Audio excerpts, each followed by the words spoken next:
The Canadian Security Intelligence Service is Canada's primary national intelligence service. It is responsible for collecting, analyzing, reporting and disseminating intelligence on threats to Canada's national security, and conducting operations, covert and overt, within Canada and abroad. It also reports to and advises the Government of Canada on national security issues and situations that threaten the security of the nation. Its headquarters is located in Ottawa, Ontario, in a purpose-built facility completed in 1995. CSIS is responsible to Parliament through the Minister of Public Safety, but is also overseen by the Federal Court and the Security Intelligence Review Committee. History.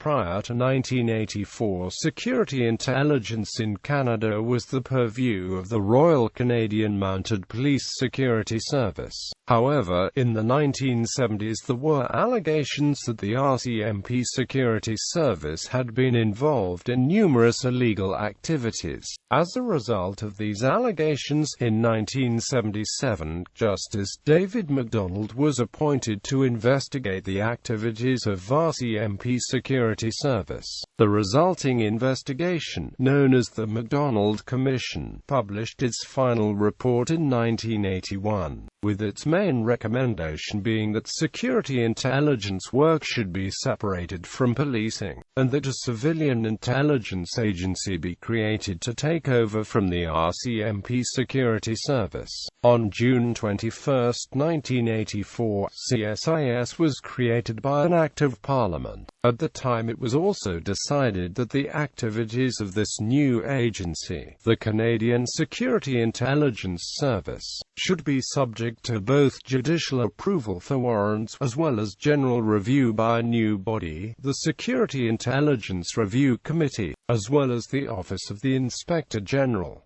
Its de facto existence began on July 16 under the direction of Thomas D'Arcy Finn. At first, the main emphasis of CSIS was combating the activities of various foreign intelligence agencies operating in Canada. For example, it has been engaged in investigating economic espionage involving Chinese operations throughout Canada. While the threat posed by foreign intelligence agencies still remain, CSIS over the years has focused more and more on the threat to Canadian security and its citizens posed by terrorist activity, mission and operations.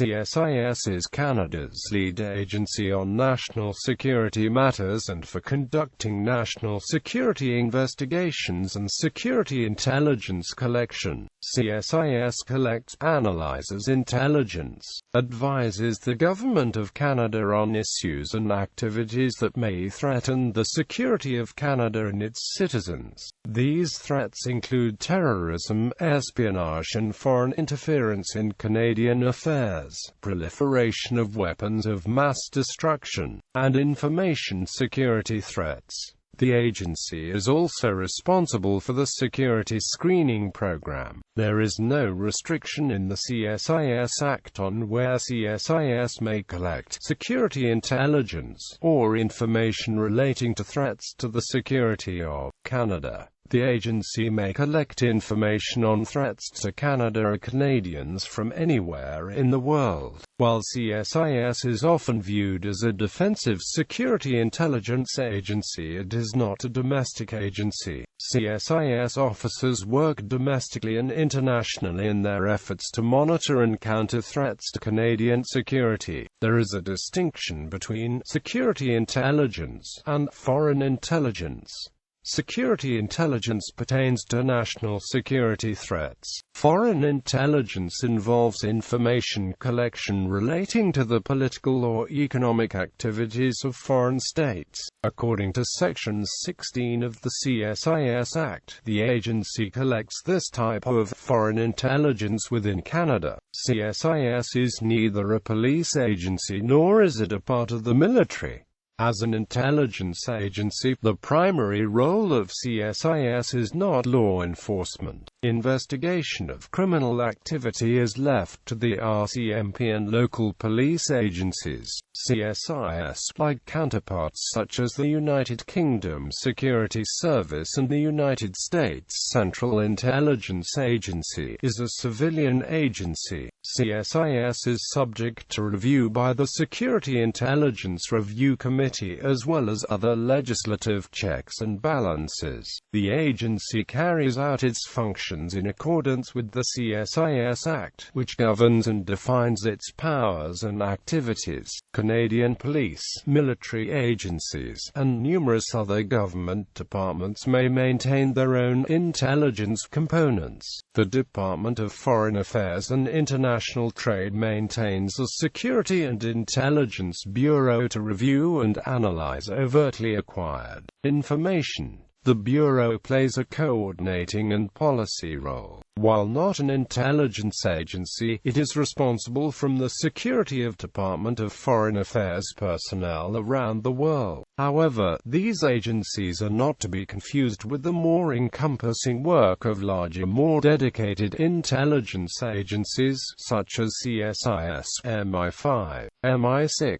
or the CIA. As Canada's contributor of human intelligence to the Five Eyes, CSIS works closely with the intelligence agencies of the United States, United Kingdom, Australia, and New Zealand. Under the post-World War II quadripartite agreement, intelligence information is shared between the intelligence agencies of these 5 countries. Permission to put a subject under surveillance is granted by the Target Approval and Review Committee. Security liaison offices of CSIS are posted at Canadian embassies and consulates to gather security-related intelligence from other nations. This information may be gathered from other national intelligence agencies, law enforcement services, and other sources. SLOs also assess potential immigrants to Canada for security issues. CSIS has been named one of Canada's top 100 employers by Media Corp Canada Inc. for the years of 2009 to 2011, and was featured in Maclean's News magazine. Organization: CSIS headquarters is located in Ottawa, Ontario, and is responsible for the overall operations.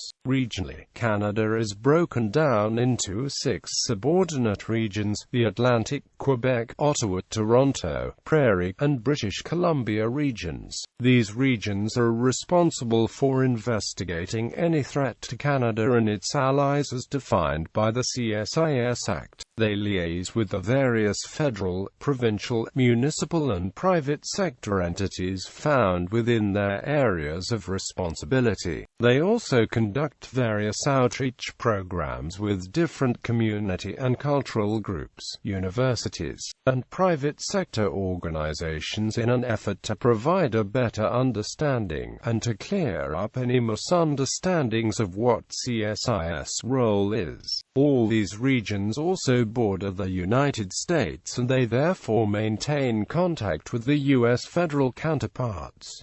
Atlantic Region. The Atlantic Region encompasses the 4 Atlantic provinces, New Brunswick, Newfoundland and Labrador, and Prince Edward Island, and as such is the smallest of the 6 CSIS regions. Its main office is located in Halifax, with 2 district offices in Fredericton and St. John's. Quebec Region. As its name implies, this region is responsible solely for the province of Quebec. Its main office is in Montreal, with 1 district office in Quebec City, Ottawa and Toronto regions. These 2 regions are responsible for operations in Ontario. There are 4 district offices located in Niagara Falls, Windsor, downtown Toronto and Toronto Pearson International Airport.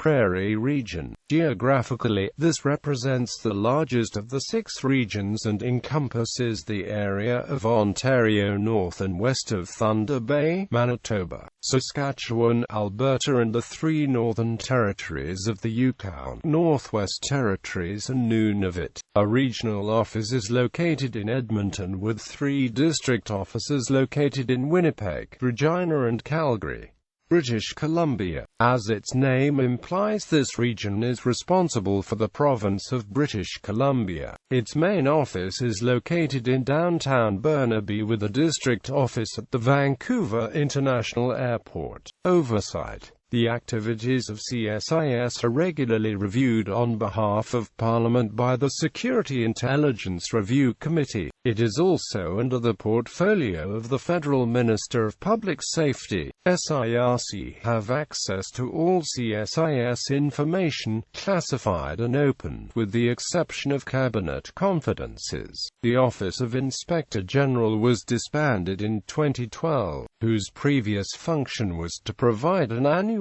classified report on CSIS operational activities for the Minister. Controversies. In several instances, CSIS has been accused of misrepresenting facts to the courts. In 2013, the CSIS was censured by federal court judge Richard Mosley for deliberately misleading Canada's federal court to make it possible for them to allow other agencies to spy on Canadians abroad, which is not allowed by Canadian law. Justice Mosley has found that CSIS breached its duty of candor to the court by not disclosing information that was relevant. The federal court press release statement said, CSIS has also been involved in cases where evidence has been mishandled or omitted from the courts. In 2009, it was alleged that the service did not disclose information that their confidential informants, which CSIS had been relying on to gather information about the targets, were either deceptive or failed lie detector tests. This was not an isolated case, and in several other instances, the agency mishandling of evidence has also called for investigation.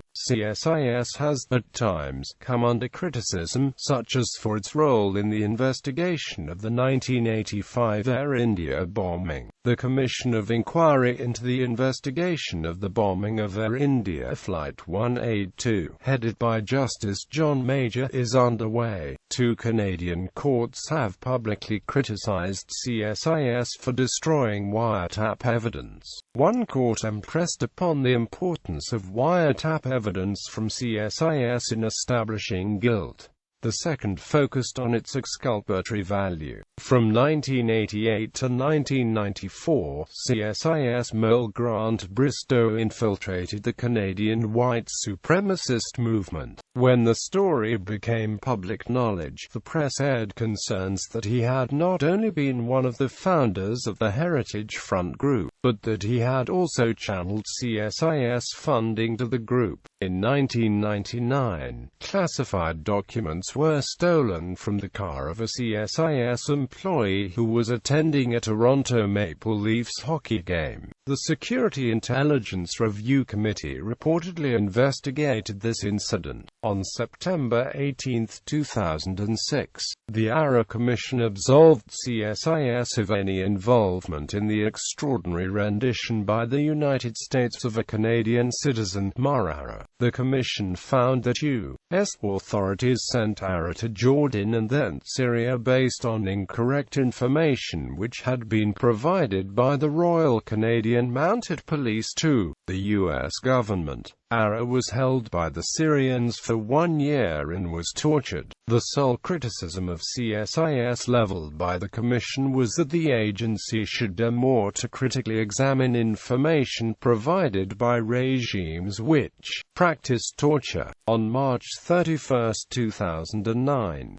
CSIS lawyer and advisor Jeffrey O'Brien told the Committee on Public Safety and National Security that CSIS would use information obtained by torture if it could prevent another attack such as 9/11 of the Air India bombing. Testifying before the same committee 2 days later, Director of CSIS Jim Judd said that O'Brien may have been confused and venturing into a hypothetical, and would send the committee a clarifying letter. 2 weeks later, the CSIS announced that Judd would be retiring in June, 5 months before the end of his 5-year term. CSIS has come under attack on a number of occasions for what is seen by some as very aggressive tactics. A vociferous critic of the service, lawyer Faisal Kutty, writes as follows: showing up at homes and workplaces unannounced, speaking with employers, offering money and favors for information, intimidating and threatening newcomers, questioning about specific institutions and individuals, inquiring about a person's religiosity, and discouraging people from engaging. Lawyers are some of the recurring themes that I have come across from clients. The problem is so severe that the Council on American Islamic Relations has distributed almost 30,000 Know Your Rights guides and organized 27 workshops across the country on dealing with the Canadian Security Intelligence Service and the Royal Canadian Mounted Police. Prominent Canadian national security lawyer Barbara Jackman has also been critical, categorizing the research by CSIS as sloppy, and that its offices are susceptible to tunnel vision.